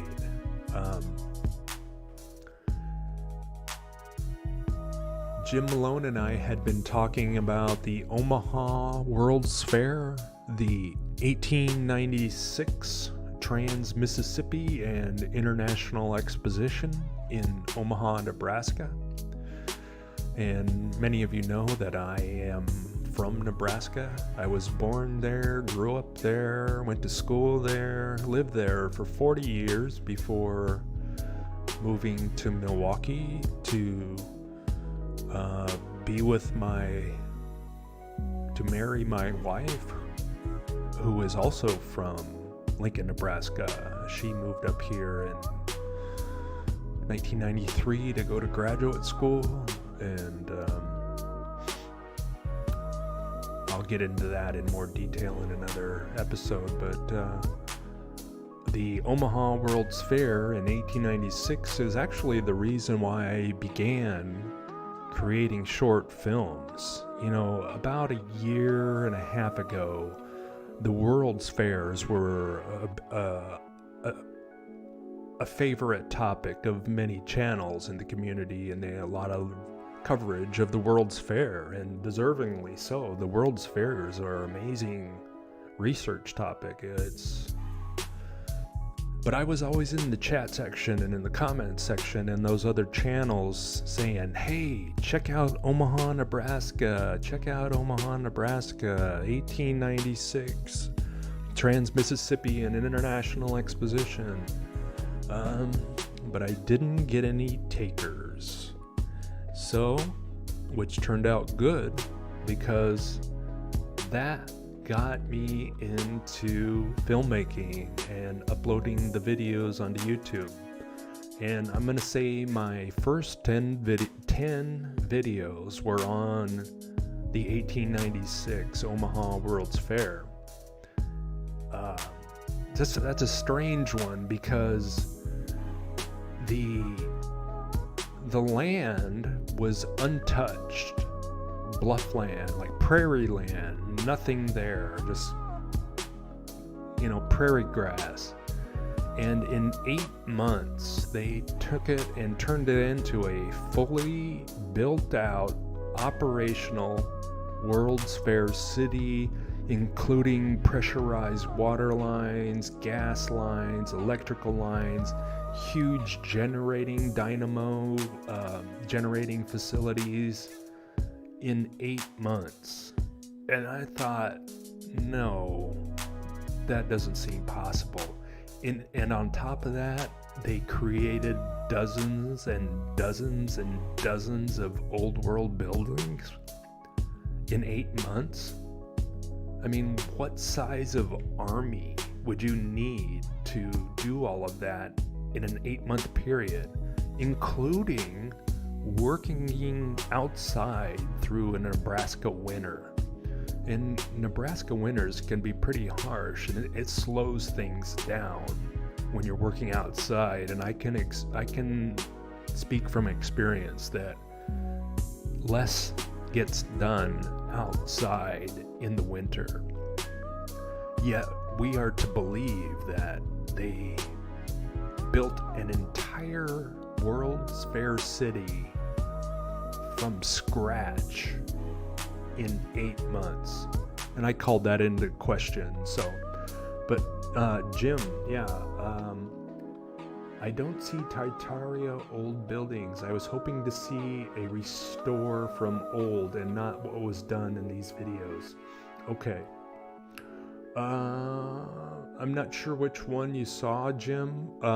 Maybe you're talking about the live stream, but hit me up in a comment and we'll discuss it a little further, because I'm kind of a wealth of knowledge when it comes to the Omaha World's Fair. I can get those questions answered for you, or at least point you to the specific topic that you're looking for. I don't mind doing that at all.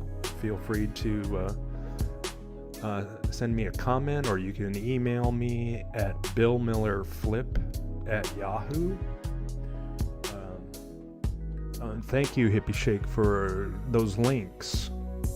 Much appreciated. Yeah, I would really like to get the billmillerflip.com. I'd like to promote that here and start sharing with the community some of my clothing designs, which I'm pretty happy about. It's still early on in the processes. I've only been doing it for about 2 weeks now, but I've probably got over 200 designs up, over 200 clothing designs on billmillerflip.com. You can scroll through there and click on each one. All of them come in different colors. If you don't like the color of the one that you're looking at, you can click on the link and it'll take you to the color options. And I'm actually really excited about billmillerflip.com and the clothing designs and future clothing designs. Check that out when you have some time, and if you want to support the channel and the research and look stylish at the same time, we'll get you taken care of over at billmillerflip.com. I'm just really excited about the direction of the Bill Miller Flip channel and the Bill Miller Flip short films and the overall experience and the direction and the path that we're heading on. I'm really excited about the things to come in year 2. It's just been just over a year since this all started, but year 2 is off to an amazing start, and I like the way that things are headed, and I hope you do too. And you know, as I keep harping on about, year 2 is going to be about finding acceptable and creative and appropriate ways of supporting my research and my short films and these live streams. And those are all in place right now. So things are starting. It's starting to trickle in, and I'm so amazed and so thankful that the donations and the contributions are starting to have begun. They're starting to slowly come in. It's helping. Every little bit helps. Thank you. Much appreciated. But my real passion and my real love is the research and the short films, the soundtracks, and these live streams are starting to grow on me. I'm starting to feel more comfortable here, and plus it's a way to share my research besides making it into a short film or a video. And this way I can play 2 hours of good research, and because I've just got so much, and there's only so many hours in the day, and there's only so many days in the week that I can create short films. And the live streams is an excellent way to supplement the short films and the soundtracks and all of that. So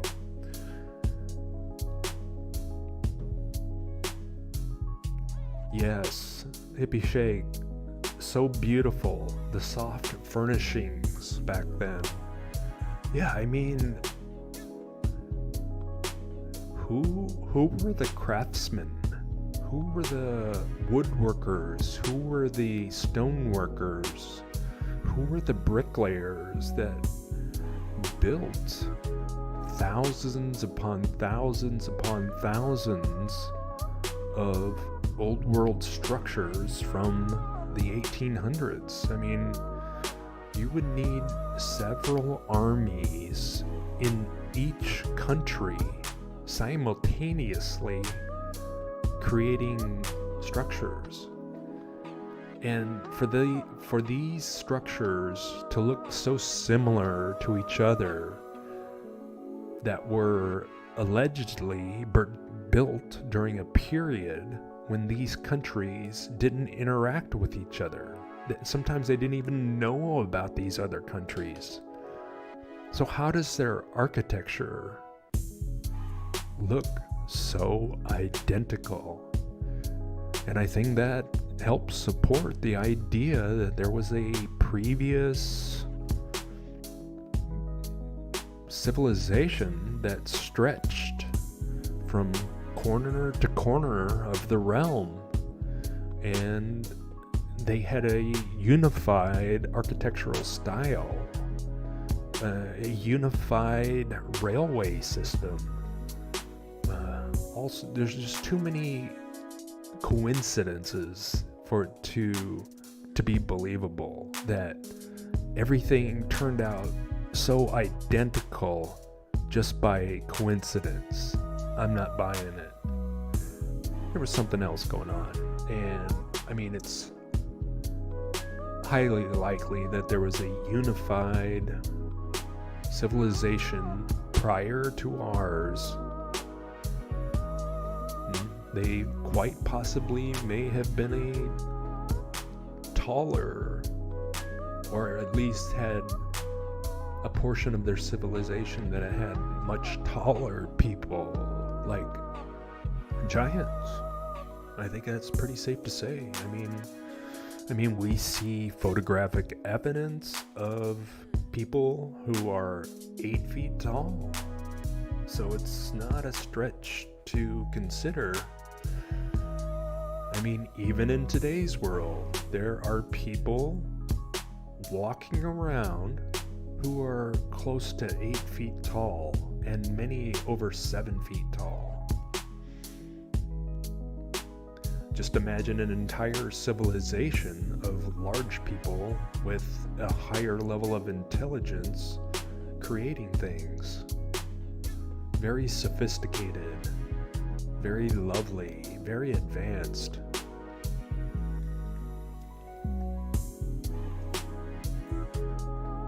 Alright, well, we're still hanging out at 15 people watching. Very cool. As I mentioned earlier, I was re-watching last week's live stream, and I was watching myself, and I was touching my face inadvertently. Like, I was unaware that I was doing it, and I was like, it was hard for me to watch. I was like, Bill, why are you touching your face so much? That's really weird. I was like, so I'm glad I rewatched that, because that is something that I do not want to continue doing, is inadvertently touching my face over and over. It was kind of strange, but I think it was nerves, anxiety.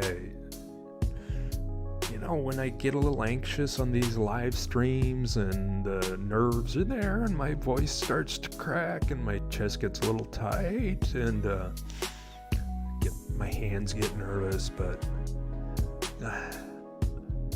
I'm getting more comfortable at this. This may not be the most exciting live stream, but I think it's pretty cool. I mean, a lot of good stuff. I mean, I've got a good foundation to build from on upcoming live streams, and still kind of exploring different ways to run them through my computer so that it's a good look and sound. Those two in combination are really important, with the background video and the soundtrack. And then if you throw in my camera here, it's all just kind of figure out different levels and sizes and looks. I mean, I can even get all the way out of the picture here. What I think I had a second camera set up, but I think I might have minimized it so small that I can't get my cursor on it, because I had kitty cam set up. Yeah, I messed that. I'll have that corrected for next episode.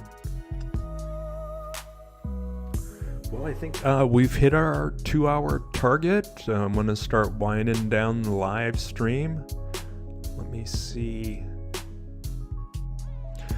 So this urban explorer, he's winding down his tour of this French villa. And it was fascinating to me to see that people would just leave. Why would they just leave? Wouldn't you just give it to somebody else if you were gonna, unless something bad happened there and there was a stigma associated with it, but it was like, why would you abandon such a beautiful thing?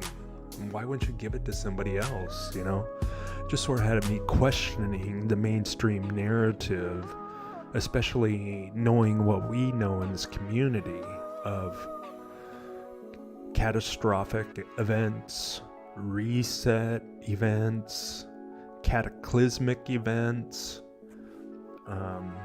people bugging out, heading off to the other lands, off to the island, off pond, whatever you want to call it. Maybe they got advanced word that something was going to go down and they just left. They said, we're out of here. You can have it. We don't want it. Just a thought.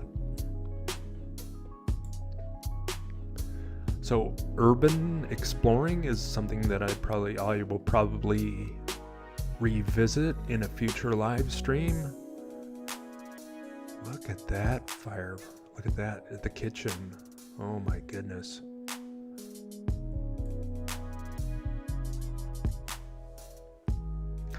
And, obviously these structures haven't wared well with being in the condition of rack and ruin, like Martin always says. Martin Liebka, shout out to Martin over there in Wales. Keep up the good work, Martin. You are always very motivational and informative, and I appreciate your research and your live streams, brother. Keep it up.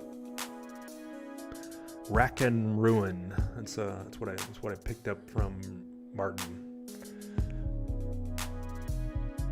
But we see this in so many places. Just why would you? I'm not sure why. It's just so strange that you would abandon this.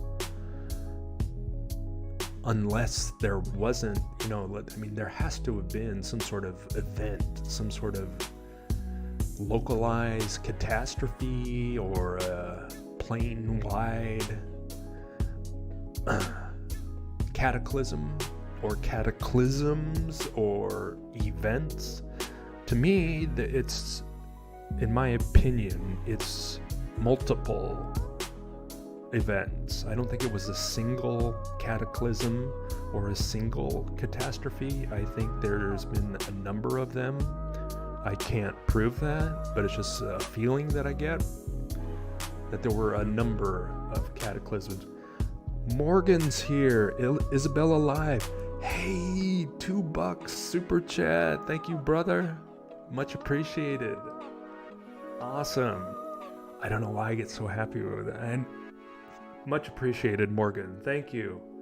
Morgan over at Isabella Live 2.0. I'm always popping into his live streams, and he plays some good music and does some, just kind of lets it roll. And if you want to follow me on Patreon, I've got my third patron. I'm now up to a total of $11 a month coming in on Patreon. Patreon.com/billmillerflip. If you become a member, you will open up access to exclusive content only available on patreon.com to my Patreons. That's I think that's how Patreon likes to bill or promote their channel or their platform. Exclusive content. You can also go over to billmillerflip.com and you will see this. This is the merchandise store that I've created. It's still new, but I've got over 200 clothing designs, each unique to an article of clothing personally designed by me. They come in all sorts of colors and sizes. These, if you don't like that color, just click on the link and it'll show you all the other color options of that clothing, because I clicked all the boxes so that all the clothing was available in every color option. These are just the ones displayed on billmillerflip.com. We even got backpacks and sweatpants and hoodies and hats at billmillerflip.com. That's Teespring, through Teespring. I'm really excited about the merchandise store. It's still very new, but the clothing is amazing. If you want to make a donation through PayPal or Venmo or buy me a coffee, I will make sure that those links are in the show notes in the description at the bottom of the page after this live stream uploads and gets processed. I'll make sure those links to PayPal, Venmo are in the show description. And thank you to all who have made the donations to those links. Much appreciated. Thank you. It all goes towards the further of the channel and the research. YouTube has authorized me to have membership levels. Level number 1 is $3 a month, which I call the trolley car rider level. Level number 2 is $6 a month, and that's the ocean liner passenger level. And the highest level is $9 a month, and that is the Airship Captain level. Each of those levels have perks not available to, are only available to members. And if you scroll through my catalog, you will see over 100 short films that I've created in the last year and 3 months. That's how long I've been doing this. This is how dedicated I am to this research. It really is a passion. I just enjoy it, and creating and sharing. And okay, yeah, that's it. I'm gonna wind it down. Thank you all for joining. It's been an amazing live stream, and I hope to have a schedule for future upcoming live streams. I'm not quite yet prepared to commit to a schedule, but it's coming. I mean, I feel like if I was to commit to a live stream once a week and I got established as on a specific day each week and a specific time of the week of that day, that more people would become familiar with that time slot. You know, for example, today is Tuesday, the Tuesday afternoon time slot or whatever. It's flexible, but if people knew I was doing a live stream once a week, I think would help support the channel and help support the research, and the viewer would get to see some really incredible footage and some really incredible photographs, and it would vary every week, and hopefully the music is good, and that will vary every week, and just very, very pleased with the way the Bill Miller Flip channel and the short films, the path is looking very, very exciting and promising. I really do have a passion and a love for creating and sharing with you, and these live streams are a way of connecting with everybody and growing this community and, you know, enjoying the Bill Miller Flip experience. So, but I'm gonna head out of here today, and thank you all for joining, and good day, good afternoon, good evening, whatever the case may be in your corner of the realm. Have a good one. Thank you.